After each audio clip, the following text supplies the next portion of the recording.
ഒരു സമരത്തെ, ഒരു ജനകീയ സമരത്തെ പൊളിക്കാൻ ഏത് തരം താന്ന നിലപാടിലേക്കും ഇറങ്ങി വരുന്ന ഒരു എന്താ പറയുക ഗവൺമെന്റും മന്ത്രിസഭയുമായി കേരളത്തിൽ മാറിയിരിക്കുകയാണ്. ജനങ്ങൾ ഇതൊക്കെ കണ്ടുകൊണ്ടിരിക്കുകയാണ്.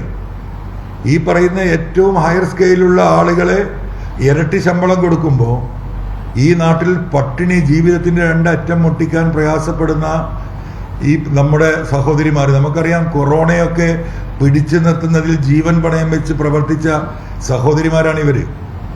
മനുഷ്യത്വപരമായിട്ട് 7000 രൂപ എന്ത് ചെയ്യാൻ പറ്റും? 210 രൂപ, 230 രൂപയാണ് രാവിലെ 6 മണി തൊട്ട് വൈകുന്നേരം 7 മണി വരെയും ചില ദിവസങ്ങളിൽ പ്രത്യേക ഘട്ടങ്ങളിൽ രാത്രിയുമൊക്കെ ജനങ്ങൾക്ക് സേവനം ചെയ്യുന്ന ഈ സഹോദരിമാർക്ക് കൊടുക്കുന്ന ശമ്പളം.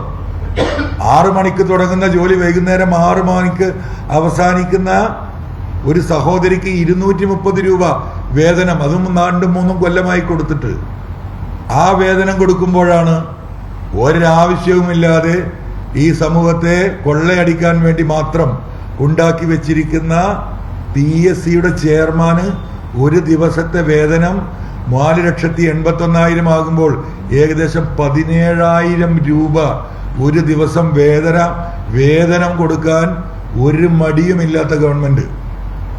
ഇതാണ് അതിന്റെ കമ്പാരിസൺ. അവർ ചോദിക്കുമ്പോഴേക്ക് കൂട്ടിക്കൊടുക്കുകയാണ്. ഇന്നലെ പത്രത്തിൽ കണ്ടത് മുൻകാല പ്രാബല്യം അവർ ആവശ്യപ്പെട്ടിരിക്കുന്നു. ഏത് ഈ ശമ്പള വർധനവേ അത് കൊടുക്കാൻ നിൽക്കുകയാണ്. ആരാണ് ഈ PSC മെമ്പർമാർ പരിശോധിച്ചാൽ അറിയാം. ഇതൊക്കെ ഇവർക്ക് വേണ്ടപ്പെട്ടവരും അവരുടെ ബന്ധുക്കളും അവരുടെ മരുമക്കളും അവരുടെ അമ്മായിയപ്പന്മാരുമാണ്. മൊത്തത്തിൽ നോക്കിയാൽ കേരളത്തിൽ ഇപ്പോ മുഖ്യമന്ത്രിയുടെ ഓഫീസിൽ നിന്ന് മരുമക്കത്തായ സമ്പ്രദായം തുടങ്ങിയപ്പോൾ അത് ആനാവൂർ നാഗപ്പനിലൂടെ കേരളത്തിൽ ആകെ വ്യാപിച്ചു കിടക്കുകയാണ്. മറ്റൊരു 3 മരുമക്കളെ കുറിച്ച് അന്വേഷിക്കാൻ വേണ്ടിയിട്ട് ഞാൻ ചില വിവരാവകാശ അപേക്ഷ നൽകിയിട്ടുണ്ട്. ആ അപേക്ഷയുടെ മറുപടിക്ക് കാത്തിരിക്കുകയാണ്. അപ്പം മരുമക്കൾക്കും മക്കൾക്കും ബന്ധുക്കൾക്കും അമ്മായിയപ്പനും അമ്മായിക്കും വേണ്ടി മാത്രം പ്രവർത്തിക്കുന്ന ഒരു പിണറായി ഗവൺമെന്റായിട്ട് കേരളത്തിലെ ഗവൺമെന്റ് മാറിയിരിക്കുകയാണ്. ഇതാണ് കേരളത്തിലെ മൊത്തത്തിലുള്ള സാഹചര്യം. ജനങ്ങൾക്ക് ഒരു ഇഞ്ച് മുന്നോട്ട് പോകാൻ കഴിയാത്ത വിധം എല്ലാ മേഖലയിലും പട്ടിണിപ്പാവങ്ങൾ, ഓട്ടോറിക്ഷ തൊഴിലാളികൾ 5 പൈസ ഇല്ല, 500 രൂപക്ക് പോലും ഓടാൻ കഴിയുന്നില്ല. ഈ മലപ്പുറം അങ്ങാടിയിലെ ഈ പറയുന്ന ഓട്ടോറിക്ഷ തൊഴിലാളികളോട് നിങ്ങൾ ഇറങ്ങുമ്പോൾ നിങ്ങൾ ചോദിക്കുന്നുണ്ടാവും, വണ്ടിയുടെ അടവടക്കാൻ കഴിയുന്നില്ല, കുട്ടികളുടെ സ്കൂൾ ഫീസ് ചെലവിനുള്ള പണം കൊടുക്കാൻ കഴിയുന്നില്ല. എന്തിനേറെ പറയുന്ന ഈ റേഷനും കൂടി ഇല്ലെങ്കിൽ പട്ടിണിയാകുന്ന അവസ്ഥയിലാണ് കേരളത്തിലെ സകലമായ തൊഴിൽ മേഖലകളും.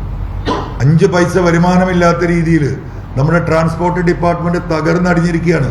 എന്താ കാരണം? മലപ്പുറത്ത് പോലും നിങ്ങൾ പരിശോധിച്ചാൽ കാണാം, ഇവിടുത്തെ ടൂറിസ്റ്റ് ബസ്സുകൾ മുഴുവൻ കർണാടകയിലേക്ക് പോയി.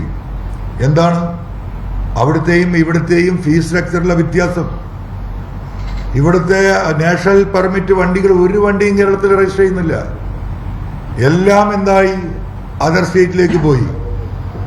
1000-ഓളം ക്രഷറുകളും കോറികളും ഇവിടെ പൂട്ടിയിട്ടിട്ട് ഏകദേശം 3,000-3,500 കോടി രൂപ ഫൈനിൽ ഈ സർക്കാരിന് കിട്ടാനുണ്ട്.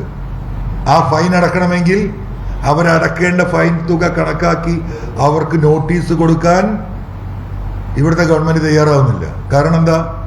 ഇവിടെയുള്ള ചില്ലറ കോറി ക്രഷറുകളെ, ഈ പറയുന്ന വലിയ കോർപ്പറേറ്റുകളെ മാത്രം നിലനിർത്തുന്ന ഒരു രീതിയിലേക്ക് മാറുകയാണ്.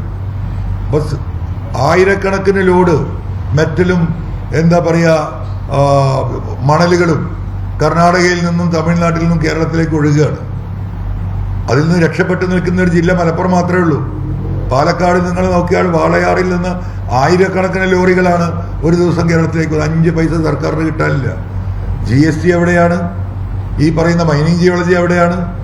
തൊഴിലാളികൾ എവിടെയാണ്? മേഖല തകർന്നു. കേരളത്തിലെ കൺസ്ട്രക്ഷൻ രംഗം മൊത്തം ഊരാളുകൾ സൊസൈറ്റി വിഴുങ്ങിയിരിക്കുകയാണ്. 4 കോടിക്കും 5 കോടിക്കും 2 കോടിക്കും ഒക്കെ കോൺട്രാക്ട് എടുത്ത് 10-50 തൊഴിലാളികളുമായി ഇവിടെ മുന്നോട്ട് പോയിരുന്ന സകല ആളുകളും ഔട്ടായി. മുമ്പ് 5 കോടിക്ക് മേലെ ഊരാളുകൾ സൊസൈറ്റി ടെൻഡറിന് പോയിരുന്നത് പഞ്ചായത്തിന്റെ വർക്കിലേക്ക് അവർ ഇറങ്ങി വന്നിരിക്കുകയാണ്. ആ മേഖലകൾ ആ രീതിയിലുള്ള തകർച്ചയാണ്. അപ്പോൾ ഒരു മേഖലയിലും ഈ സർക്കാരിന് 5 പൈസ കിട്ടാനുള്ള മാർഗം തേടുന്ന പ്രശ്നമേ ഇല്ല. ഇതിനൊക്കെ മറ്റൊരു രീതിയിലുള്ള അഴിമതിക്ക് വഴി തുറക്കുകയാണ്.